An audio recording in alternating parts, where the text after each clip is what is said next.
A'udzubillahi minasyaitonirrajim. Bismillahirrahmanirrahim. Allahumma sholli wa barik sallim ala Muhammadin wa sahbihi wasallam. Sebelumnya saya sampaikan salam yang terbaik, salam para malaikat kepada para penghuni surga. Assalamualaikum warahmatullahi wabarakatuh. Alhamdulillah, saya Erik Yusuf. Selamat datang di Tanya Kumparan.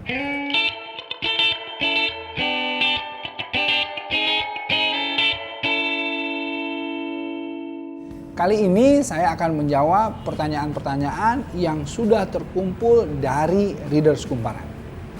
Ya, oke. Readers Kumparan yang dirahmati oleh Allah, ada pertanyaan. Dosakah para ibu atau dosakah para ibu yang bekerja atau para wanita yang bekerja jika telat menyiapkan makanan bulan puasa atau sahur untuk keluarganya? Nah, ini nih. Nah, jadi intinya begini.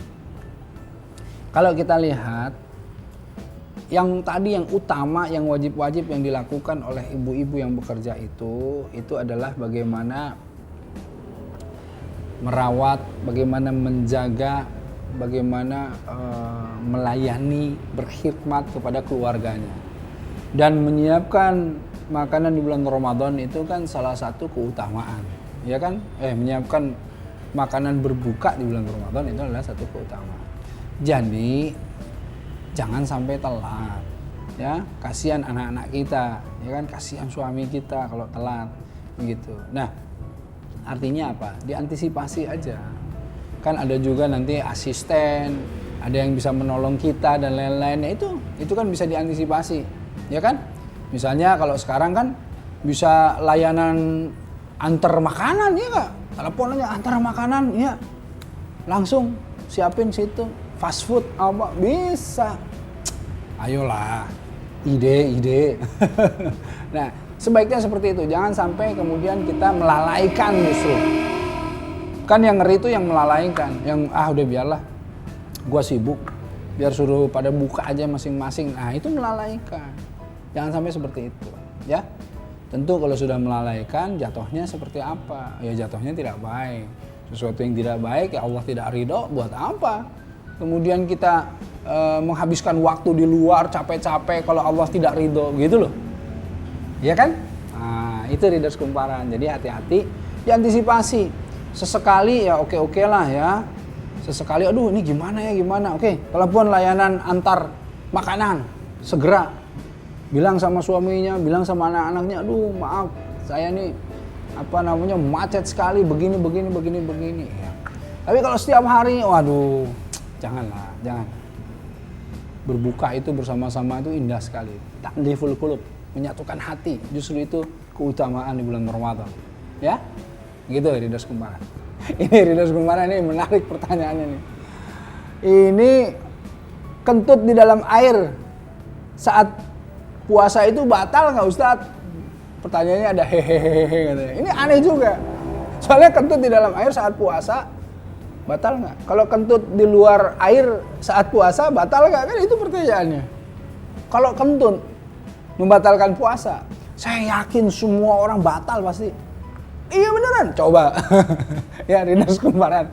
Kalau kentut membatalkan puasa, saya jamin insya Allah ya, yakin sekali nggak ada orang yang berhasil dari subuh sampai ke maghrib itu, jarang pasti 1 bulan penuh itu bisa lolos. Jadi kentut itu tidak membatalkan puasa ya, Readers Kumparan ya. Jadi ini pertanyaannya ini ahli kentut jangan-jangan ya. Tidak membatalkan puasa, baik di dalam air atau di luar air. Tetapi hati-hati, walaupun tidak membatalkan puasa, kentut itu ada etikanya. Itu yang saya harus garis bawahi. Ya, jangan tiba-tiba kentut di tempat sembarangan umum. Walaupun tidak berbunyi, tapi berbahaya. Tiba-tiba, mengerikan, bisa membatalkan yang lain. Membatalkan yang lain, saking baunya, yang lain jadi batal. Ya, jangan. Readers Kumparan, ini ada pertanyaan, kalau masih ada sisa haid tapi bukan darah, apakah diperbolehkan puasa? Sah nggak puasanya? Dan kapan kita bisa dibilang suci dan mulai berpuasa lagi? Nah, artinya kita harus tentukan dulu Tentu akhwat atau kaum wanita paham betul apakah ini haid atau bukan. Kalau sisa haid ini bukan darah, artinya kan bisa disebut dengan apa? Flek ya. Flek itu macam-macam. Ada yang bentuknya disebut kudrah ya. Kudrah itu cairan keruh. Ada sufrah itu artinya yang cairan kuning, atau flek atau keputihan. Semua ini sebetulnya bukan termasuk dari haid ya. Haid itu kan darahnya gitu. Nah, jadi tidak menghalangi seseorang untuk atau wanita tersebut untuk berpuasa. Ya, jadi tidak masalah. Ya, ini penting sekali. Sekian dulu dari saya. Sampai jumpa di Tanya Kumparan berikutnya. Jazakumullah khairan katsiro. Assalamualaikum warahmatullahi wabarakatuh.